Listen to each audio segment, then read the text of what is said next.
বেহাল রাস্তার প্রতিবাদে বুধবার উত্তপ্ত হয়ে উঠে পদ্মবিল উচ্চ মাধ্যমিক বিদ্যালয়ের সামনের এলাকা। অভিযোগকে সামনে রেখে অখিল ভারতীয় বিদ্যার্থী পরিষদ এবিভিপির পদ্মবিল নগর ইউনিট সড়ক অবরোধ ও বিক্ষোভ কর্মসূচি পালন করে।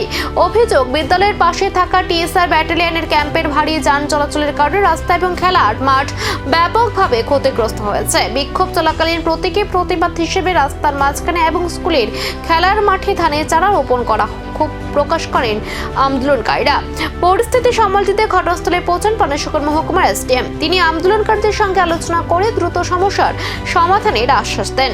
অখিল ভারতীয় বিদ্যার্থী পরিষদ পানিসাগর ইউনিটের উদ্যোগে আজ পদ্মবিল দ্বাদশমান বিদ্যালয়ে আজ একটি বিক্ষোভ প্রদর্শন হয়।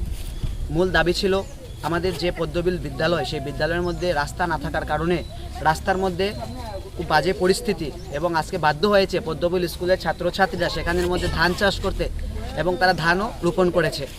এটা খুব দুঃখজনক বিষয়।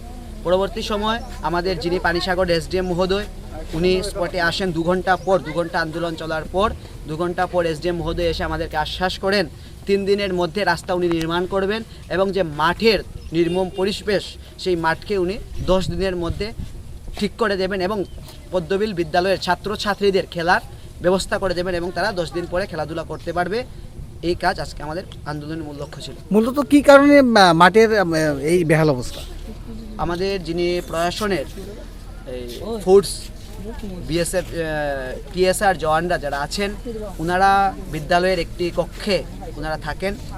এক্সট্রা রুম থাকার কারণে সরকার থেকে একটা উদ্যোগ নেওয়া হয়েছিল এসডিএম মহোদয়ের নেতৃত্বে, কিন্তু দেখা গেছে ওনারা মাঠের ঠিক মাঝখান দিয়ে ওনারা যাতায়াত করতেন প্রতিনিয়ত। সেই কারণে এই নির্মম পরিস্থিতি তৈরি হয়েছিল এবং আজকে থেকে ওনারাও ইনশিওর করেছেন ওনারা এই রাস্তা ব্যবহার করবেন না। নতুন যে রাস্তা নির্মাণ হবে সেই রাস্তা থেকে ওনারা যাতায়াত করবেন। তাই আমরা নিশ্চিতভাবে বলতে পারি এসডিএম মহোদয়ের নেতৃত্বে বিদ্যার্থী পরিষদের উদ্যোগে এই জিনিসটা সুন্দরভাবে সাফল্যমণ্ডিত হয়েছে এবং আগামী দিনে পদ্মবিল বিদ্যালয়ের ছাত্রছাত্রীরা সুন্দরভাবে বিদ্যালয়ে যেতে পারবে এবং পড়াশোনা করতে পারবে। সুন্দর একটি পরিবেশ আজ থেকে পদ্মবিল এলাকার ছেলেমেয়েরা পাবে, সেটা আমাদের বিশ্বাস। আপনার পরিচয়? নমস্কার, আমার নাম অনিকেত দেব, অখিল ভারতীয় বিদ্যার্থী পরিষদের উত্তর ত্রিপুরা জেলার জেলা সংযোজক। আশ্বাসে থামলো আন্দোলন। এবার কি সত্যি বদলাবে পদ্মবিলের রাস্তার চিত্র?